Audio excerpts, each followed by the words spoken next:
شروع اللہ کا نام لے کر جو بڑا مہربان نہایت رحم والا ہے۔ ان فرشتوں کی قسم جو ڈوب کر کافروں کی جان کھینچ لیتے ہیں، اور ان کی جو مومنوں کی جان آسانی سے نکالتے ہیں، اور ان کی جو تیرتے ہوئے جاتے ہیں پھر لپک کر آگے بڑھتے ہیں، پھر دنیا کے کاموں کا انتظام کرتے ہیں کہ وہ دن آ کر رہے گا جس دن وہ زلزلہ آئے گا، پھر اس کے پیچھے اور زلزلہ آئے گا۔ اس دن لوگوں کے دل خوف زدہ ہوں گے اور آنکھیں جھکی ہوئی۔ کافر کہتے ہیں کیا ہم الٹے پاؤں پھر لوٹیں گے؟ بھلا جب ہم کھوکھلی ہڈیاں ہو جائیں گے تو پھر زندہ کیے جائیں گے؟ کہتے ہیں کہ یہ لوٹنا تو سراسر نقصان کا لوٹنا ہوگا۔ تو بس وہ ایک ڈانٹ ہوگی، اس وقت وہ سب میدان حشر میں آ جمع ہوں گے۔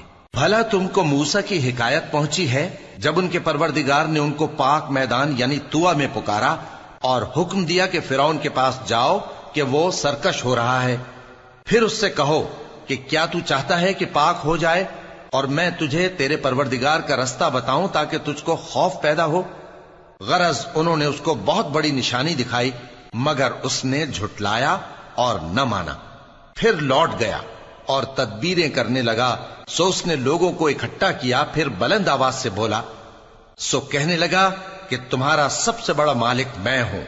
تو اللہ نے اس کو دنیا اور آخرت دونوں کے عذاب میں پکڑ لیا۔